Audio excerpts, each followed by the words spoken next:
Hello there all and welcome back to Let's Play Dead Space 2. In the last part we found out Dana's true intentions, and we're pretty much on our own now.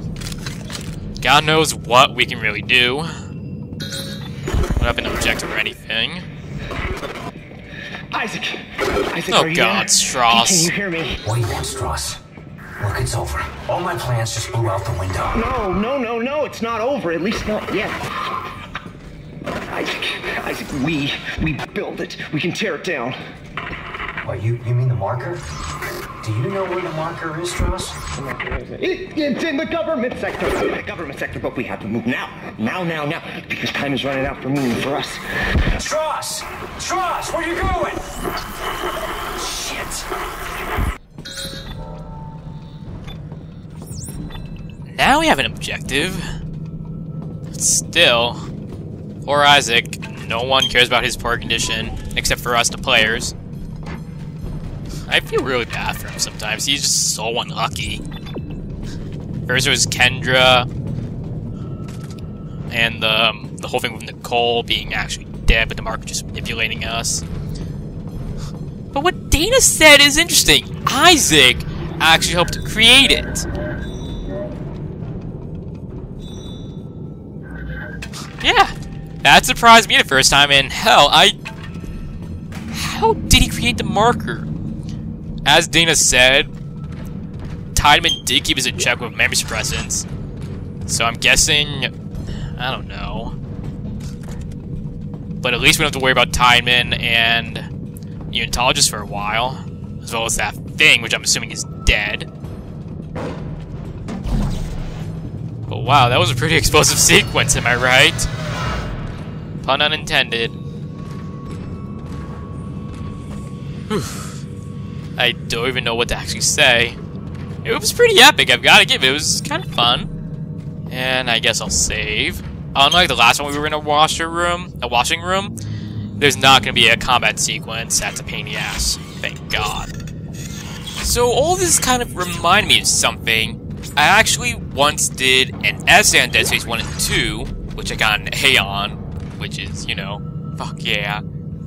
Anyway, I did an essay about how humanity is in this series, how humanity is basically not really giving a shit about the rest of the world, how they're basically doing whatever the hell they can to not only survive, but in general to be on top of things. And this is where it came from. Like, for instance, when they went to Aegis 7, it was marked illegal for a reason, and they were told to stop what they were doing, but they didn't listen. And then there's how Tiedemann found out what the marker did, but didn't care because he just wanted that power, and he wanted to be on top of things. And then there's how Isaac and Strauss are, well, how they're not caring about Isaac and Strauss's condition, as well as other patients. I believe this was called anthropologism or something. I don't have the essay on my computer, unfortunately, nor do I have the original document. Wait. Oh God, those things. I don't think I can really snipe them from here. I'll try anyway. But yeah, basically, Dead Space, I kind of view it as not just like post-apocalyptic, but what could actually happen to our world, the real world? Because all this could actually happen, like maybe not aliens, but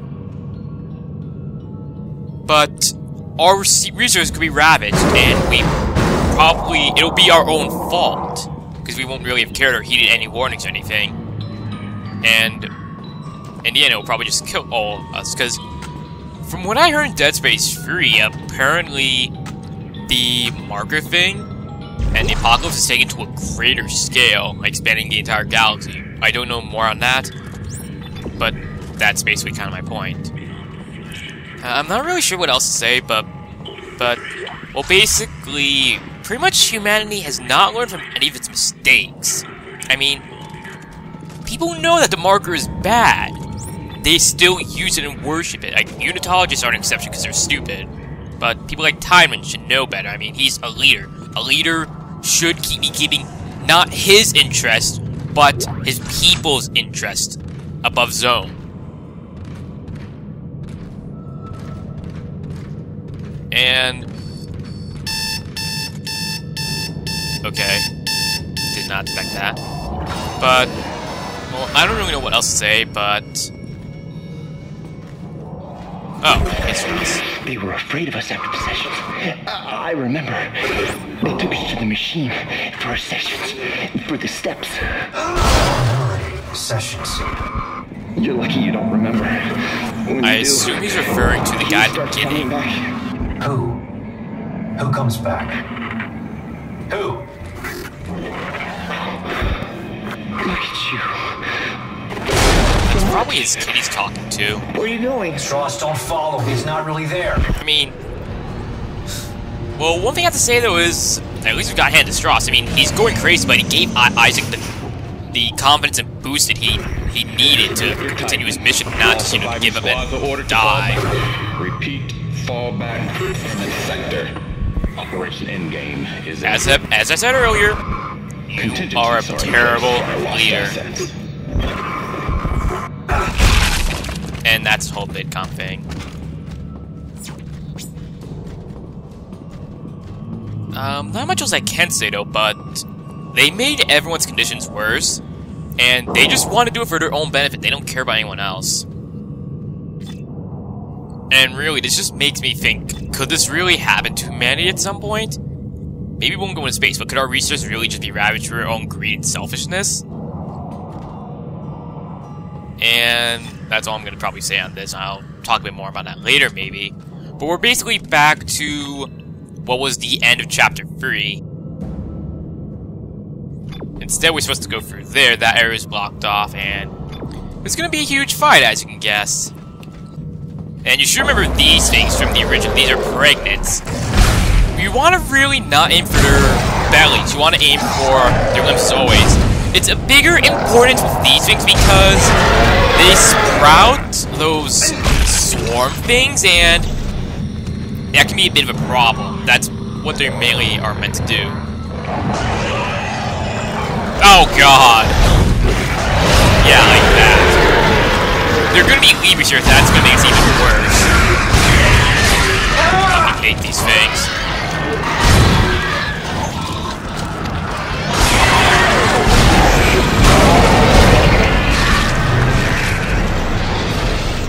Oh yeah, Robo Glenn actually calls them these things, not the leapers, those little weird things, the lippity floppers.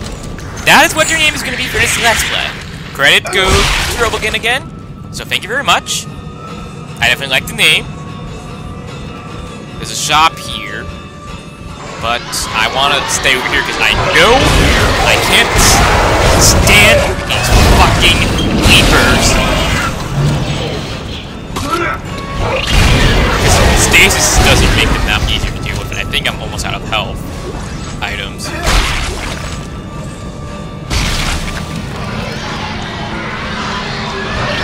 That was good.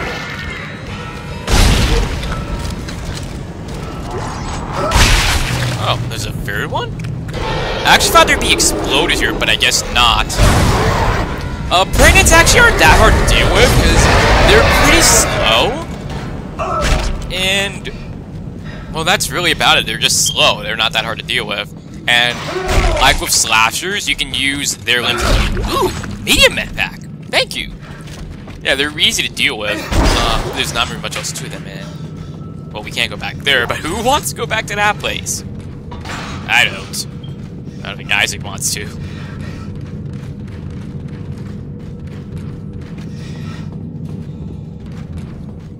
And there's not really much else to say.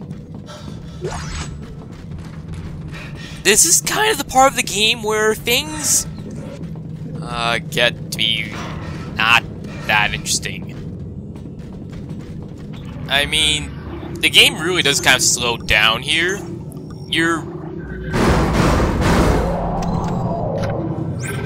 If an enemy responds, I'm gonna be pissed.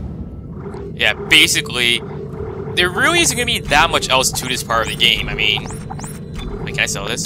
Oh, never mind. there's not really gonna be much else to this part of the game. We're just gonna be on our own for a bit, and it's gonna drag, honestly. However, I have good news. I am buying my second weapon. The Seeker Rifle. Carried me through on Hardcore, and it carried me through on my first playthrough along with my third weapon, which we'll be getting in the next chapter. And it's just all around pretty awesome. It's gets a lot of hate in my opinion because of how slow it can be and how you really need to be precise, but I think it's all around a good weapon. Of course, this is going to bring another problem. Inventory management. It doesn't take up a slot, thankfully, but the ammo will, and I think I'll take a bit more plasma energy.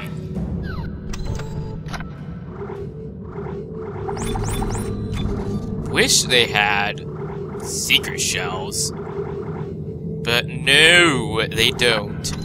Finding ammo can also be a pain because it has a very short clip, and the upgrades aren't that much better. You don't actually zoom in with it, you just, well, you don't zoom in through the scope, but, well, you just zoom in on the screen.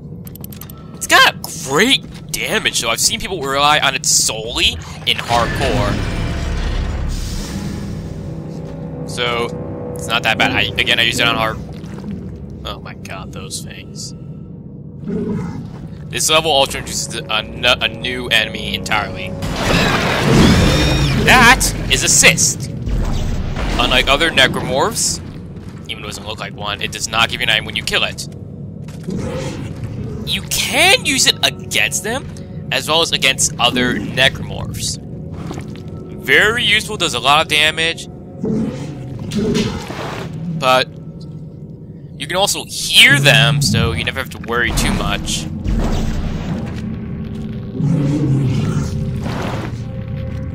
There's usually like plenty of stuff you can use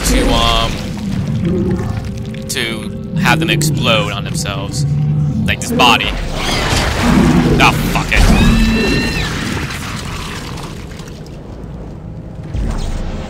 Huh.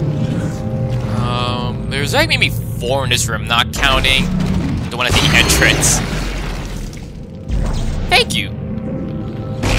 Now your head goes boom. There are usually some in the ceiling, so you really want to watch yourselves when you hear these things. Because the areas can be fairly dark, you also have to watch your guard there. Grab that body. Let's use this body. Okay, I'll use this guy. Yeah, that's another really amusing thing. Because they're usually like planted on the ground, they'll usually end up killing themselves. Nice. There is another one on the... Wait, did I kill that one?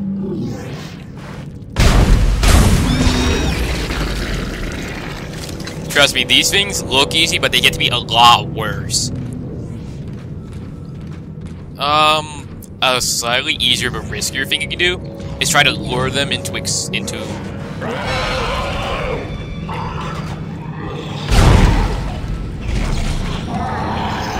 Nice. Oh, it got pinned to the wall. That's even better. I am so cautious right now because I really don't remember what the fuck it is. Is it over there? Oh, yeah. Okay. Remember, they can be on the ceiling, so you really want to be on your guard. This is kind of where the intentionally bad lighting will come to be a pain.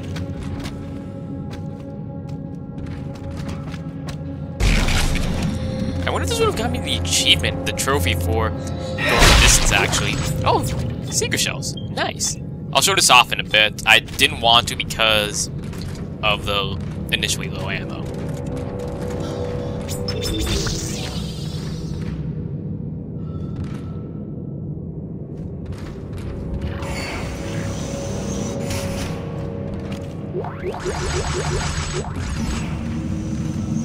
Huh, that's kind of lackluster, actually, for a noob room. I guess I'll sell this off and maybe try and buy another power node, because why not? No idea where that leads, but we are in another section of the Sprawl. We're not in the initial entrance to the Cassini towers. Wait, wasn't there a store? Oh no, the store was over here. I always think there's a store there for some reason, because it seems weird that there isn't. Now, when I said it's where the game kind of drags on, I mean it really does. There isn't really much in the way of plot. You don't really feel you're accomplishing much, in my opinion. It actually kind of feels a bit like the original at some points. Some of the worst more underwhelming parts of the original at that.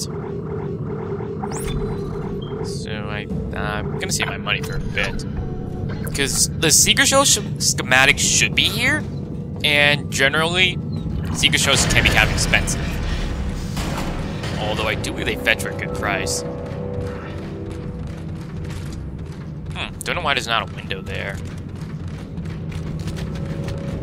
One thing that really kind of disappointed me about this game was previews and art showed Isaac flying in actual space. Wallpapers also depicted him fighting Necromorphs in actual space, like, you know, in 0G. That doesn't really happen in this game. It was planned for a particular sequence which looked awesome, but it never came to be. I don't know why it didn't, but, well, it's kind of a shame in my opinion. I was kind of looking forward to that. Word of caution, the reload is particularly slow for this, and the alt-fire and the alt-fire is basically when you zoom in, the regular damage is for when you're not zoomed in. I believe they're kind of the same one, but the alt-fire, as you can guess, only applies to the alt-fire. I'll just get reload, because... yeah, that should... I wish I didn't do that, actually. I was like, wait, why don't I go for the alt-fire? We're almost done with the plasma cutter, but I don't have a reason, really, to upgrade it from this point. I'm mostly going to focus on the rig after I get 3 more power nodes, because I want to get that... Actually, no, I need... I think 10 to fully freaking upgrade the rig. I could really use more health. Now, the end of this chapter is pretty good. It's where things really kick off again. But this part of the game really just doesn't... It's not memorable to me. The beginning sequences and the ending, but everything in the middle is not that interesting. And we don't even have zero G music. That alone would probably make up for the dullness of this chapter. But alas, I don't know what's with that circle though on the health meter. So we have a bit of a puzzle. Since fire is dependent on oxygen, we're gonna have to remove the power nodes and not power nodes, but the power cubes rather, and get rid of the oxygen. And then we're gonna have to put it back in so that we can get, well, you know, remove the basically after removing everything, as you can guess, we are not going to have, well, oxygen to breathe. You don't have to, but it makes things a lot easier to deal with, and there's no reason not to do it.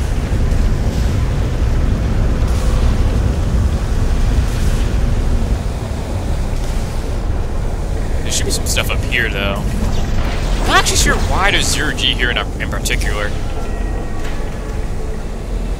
I do believe there's a log up here. Audio or text, I know it's one of the two. Or did I just throw? Oh yeah, right here. No, that's a power. That's a lie. What am I thinking? I'm so dumb.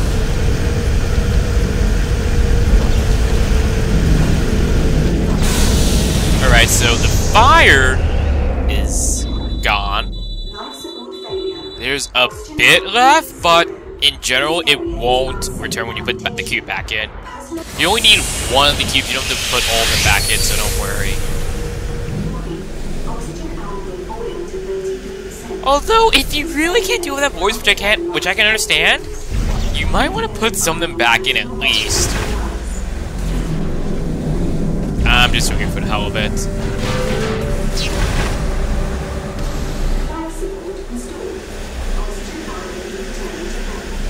swear there was an audio log here. I don't know where it is.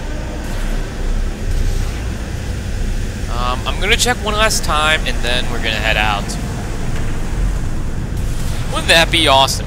Sitting on a couch in 0G, the ultimate laziness. Hell, you can just, like, you know, paddle in the air. You'll be moving, but not really.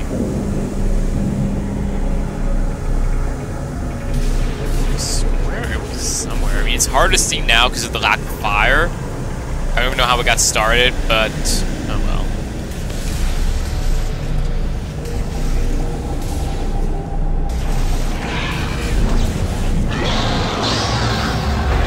Great, I missed.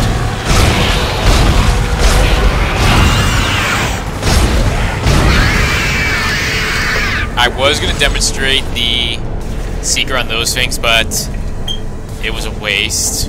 Well, it's a waste, really, so why even bother? Huh, I'm starting to think this might be the beginning area from chapter 2, kinda? Probably not. I mean, it seems like it, but I don't know. Why